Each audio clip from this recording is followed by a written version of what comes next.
Now this is an example of wave motion, and that's what this program is all about. Waves and how you model them.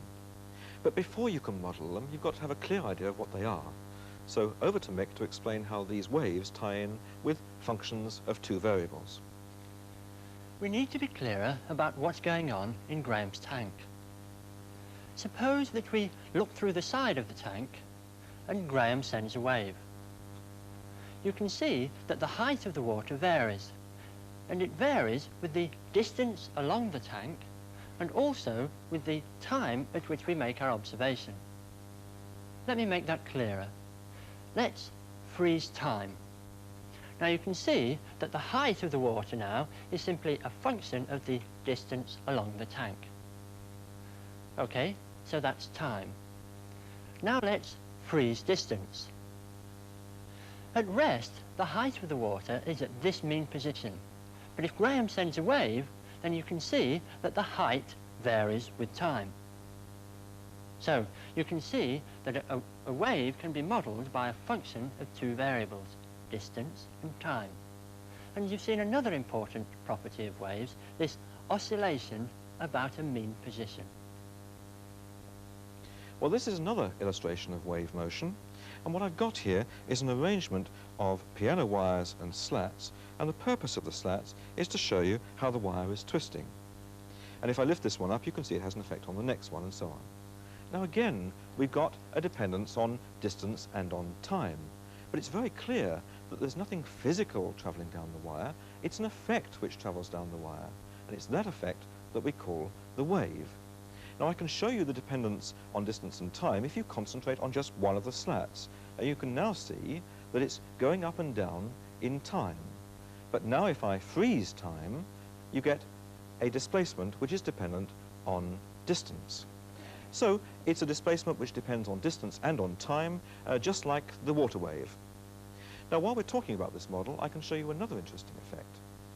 If I send a wave down that way to Mick, and Mick sends one back to me, do you think they will distort each other or have any effect on each other at all? Let's see. Just watch. Well, as you can see, they pass through each other with no effect at all. And that shows up in the mathematics that comes later.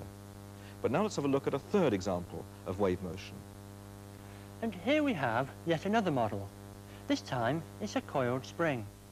If I release this end, you can see a wave travel to the other end.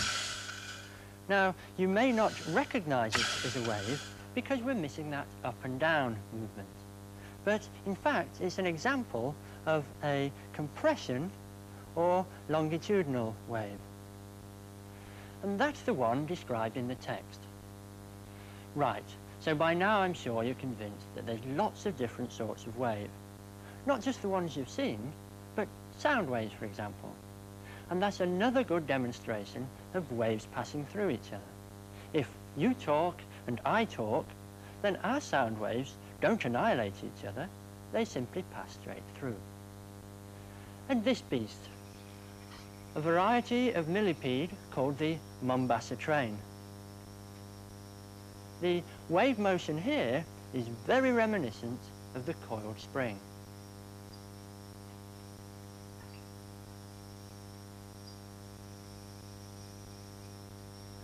Okay, so after this variety of wave behaviour, we're going to concentrate on just one and see how we model it. Well, here I have a string, and it's fixed at that end, but this end is attached to a vibrator, so I can make it go up and down. Now I can control that with a frequency generator, so the idea is I'm going to switch the frequency generator on, this end will go up and down, and I'm going to try to predict what happens to the string. But before I can do that, I've got to introduce a mathematical notation. And here we have all four of the models that you've seen so far. And I can show that the same mathematical framework can be used to describe them all. In each case, x is the distance, and t is the time. And u, which is a function of x and t, represents the displacement. Now, in our water wave model, u is this vertical displacement. In our slats model, u represents the angular rotation of the piano wire. In our coiled spring model, U represents the displacement of the coil from this mean position. And finally, in our plucked string problem, U is again the vertical displacement. Now, you've seen in the text that we have a mathematical model for dealing with systems like these, called the wave equation. This is a second-order partial differential equation, d2u by dx squared equals 1 over c squared d2u by dt squared, where c is a constant which depends on the physical properties of the problem. Now, this is an equation that relates the second partial derivative of u with respect to distance with the second partial derivative of u with respect to time. So that's the wave equation, but what are we going to do with it? Well, if I pluck the string like this, it behaves exactly as you'd expect. It oscillates and the oscillation dies away.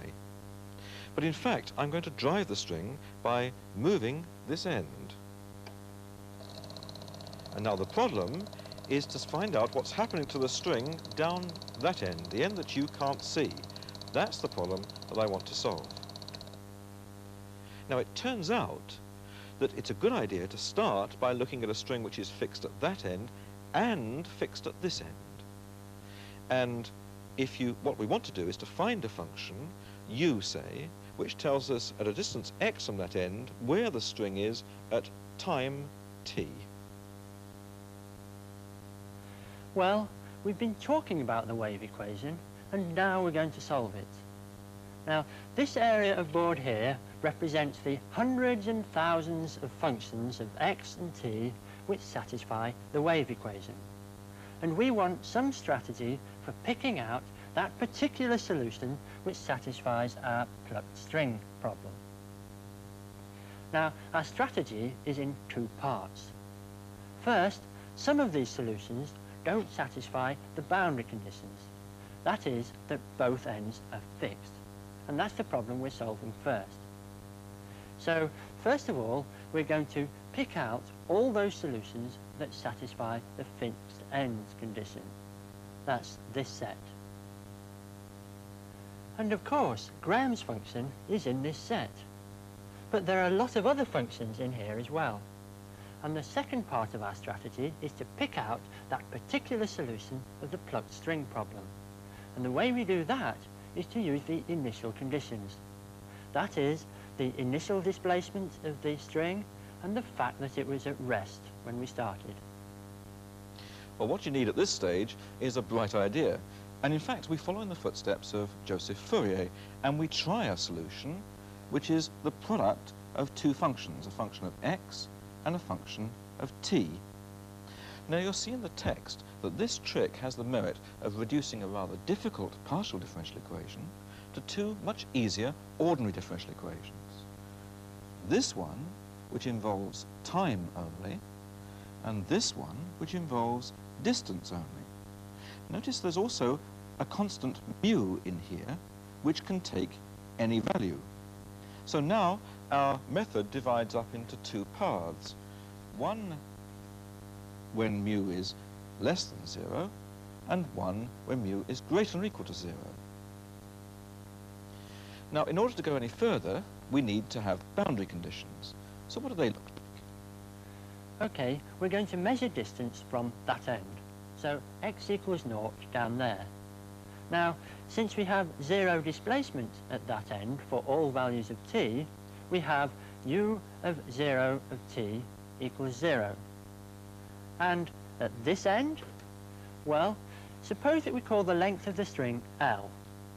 Then we have, since there is 0 displacement here as well, u of L of t is equal to 0. Now, these are the boundary conditions on u. But what Graham did was to split u up into the product of two functions. And so we have to translate these boundary conditions into the boundary conditions on these two functions.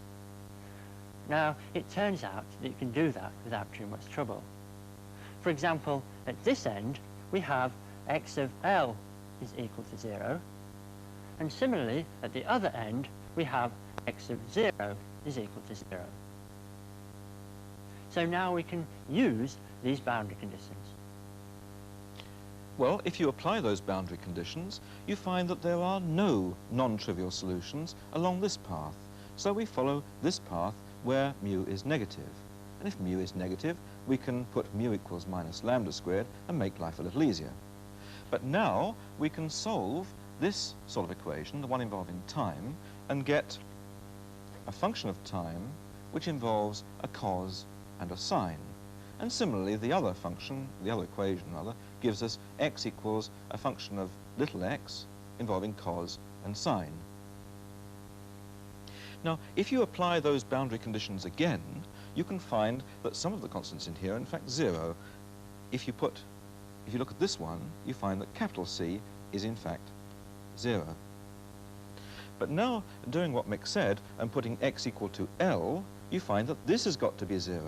And so, for non-trivial solutions, we need that sine of lambda L equals 0. It is. But for sine of lambda L to be equal to 0, you need lambda L to be a multiple of pi. In other words, lambda equals n pi over L. Now, in fact, I've thrown away a lot of solutions by this process, but I'm still left with an infinite number of them. And for different values of this integer n, I should get a different solution. In fact, they look like this. It looks quite complicated, but it's simple in structure. It's a function of x times a function of t, which comes from that line, and I've simply replaced lambda by n pi over L there, there, and there. And for different values of n, I'll get different functions, different constants a n and b n. So I've got an awful lot of functions which I can now use. But to go any further, I need the initial conditions. Well, let's recap where we've got to so far. First of all, Graham picked out all those solutions of the form u equals capital X times capital T. That's this set of solutions. Now, within this set, there are some which satisfy the fixed ends conditions, and there are some which don't. And what Graham did was to get rid of all those solutions that don't satisfy the fixed end condition. So we end up with these solutions, u1, u2, and so on. Now, these solutions have two important properties. They satisfy the fixed ends condition, and they're also of the form u equals capital X times capital T. But there are other functions which also satisfy our fixed ends condition. And it's quite likely that our function u is going to be one of these. So where do we go from here? Remember this? This behaviour is a consequence of the fact that if we add two solutions to the wave equation, then we get another solution to the wave equation, as you'll see in the text. Now, what we want to know is, where is this new solution? Is it in here? Well, no. In fact, it's here. Why? Well, here's a picture of one fixed end solution frozen in time, and here's another. To add them for some value of x, you take this value and add it to this. You get this. And doing that for all x, you get this. Now notice that at the left-hand end, we're adding 0 displacement to 0 displacement, so we get 0. And at the right-hand end, it's exactly the same. And that's true for all values of time. So, adding two fixed-end solutions gives us another fixed-end solution. And in fact, any combination of fixed-end solutions is still a fixed-end solution. And what Fourier showed us, that any function in here can be represented as a combination of these functions. Now, it may be an infinite sum, but we can always do it. Now, this is the point in the program where we actually find the solution to the fixed ends problem, and we do it like this. We form a sum of these fixed end solutions to get this fixed end solution, and we know it is a fixed end solution from what Mick has just said.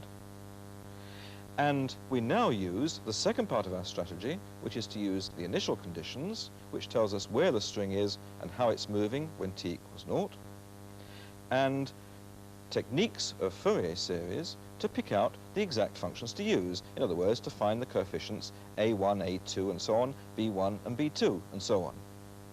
Now, when you do that, you get a great long sum of terms, and I've tried it, and it looks a monster. But we've programmed it on the computer so that you can actually see the solution. Now, if you look at this, that represents the position of the string at the initial time, and I've exaggerated it a bit so that you can see the thing moving. Now, watch this. This is how this solution predicts the string will move, and these are pictures frozen in time. Right. Do you believe it?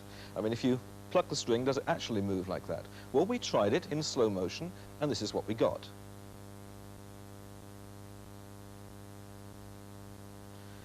Well, I think you have to agree that you can't see very much. But if you try the same thing with the slats model, this is what you get. Watch this. First, it is a fixed ends problem because the slats are clamped at the ends. And now, if we displace the slats like the plucked string and let it go, you can see that computed solution for just a few seconds until it decays.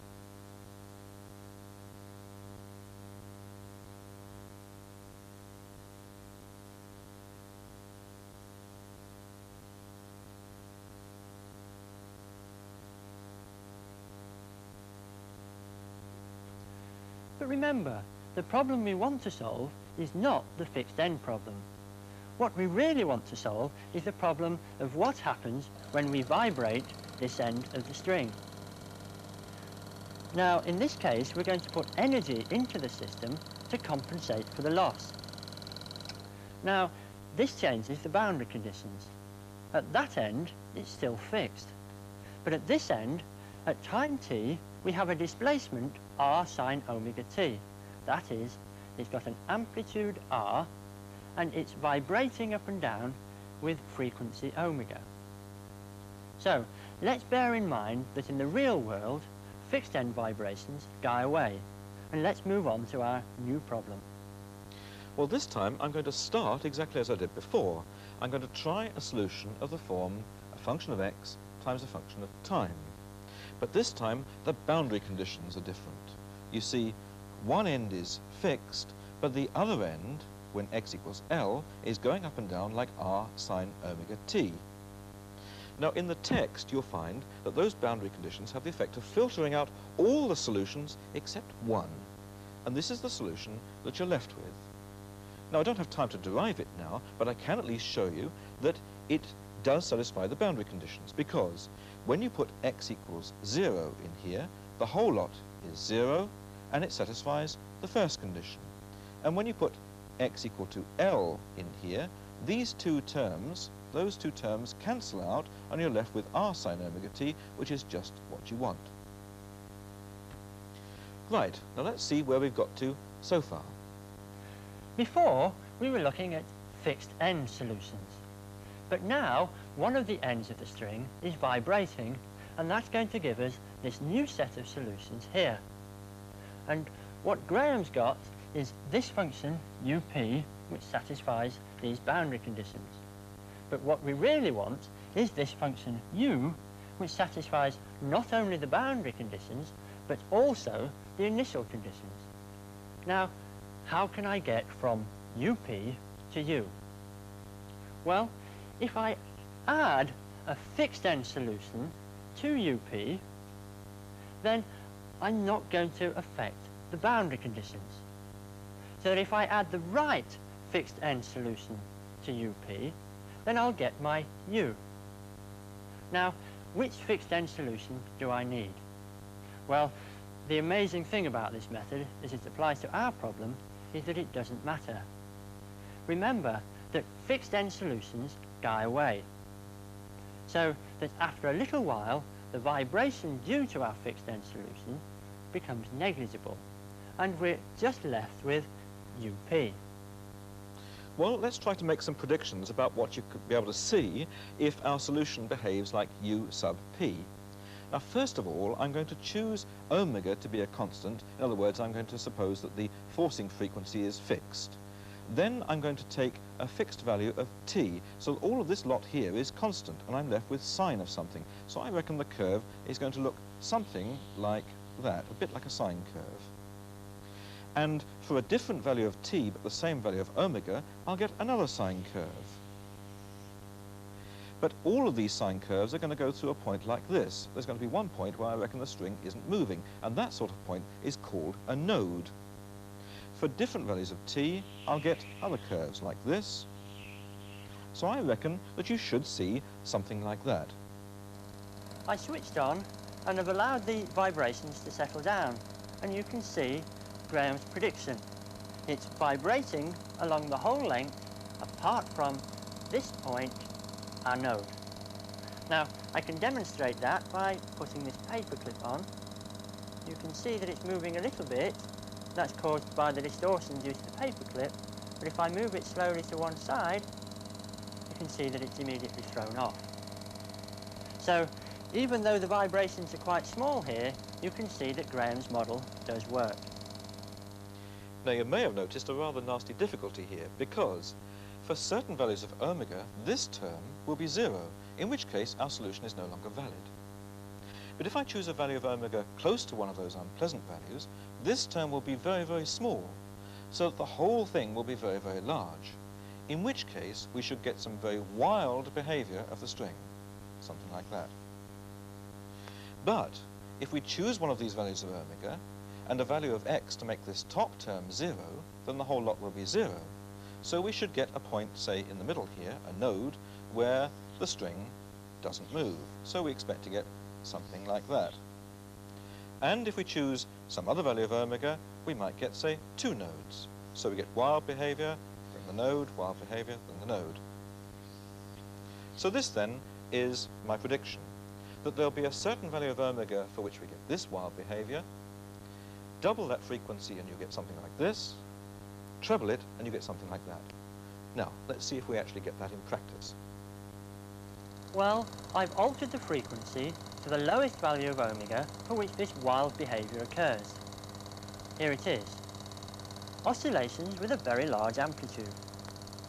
There are no nodes this time because this is the lowest frequency for which this occurs. And this displacement is much larger than the forcing amplitude. It's a sort of resonance phenomenon. Now, I'll set in the screen a close-up of the signal generator dial. There are 3 scales, and you should read the bottom one. At the moment, it's about 17 Hertz, 17 cycles per second. Now, one way of testing Graham's predictions is to note that if we double the frequency to 34 Hertz, we should get the same sort of behavior, but with a node halfway along. So let's try that.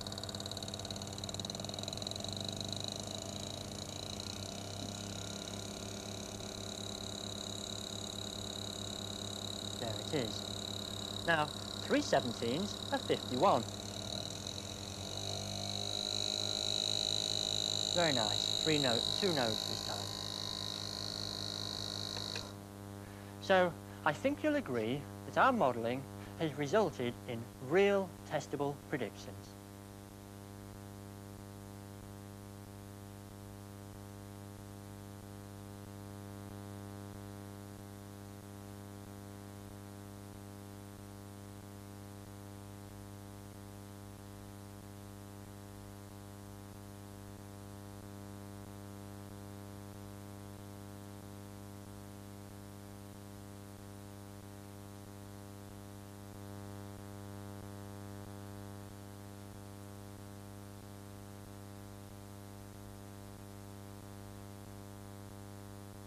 Right.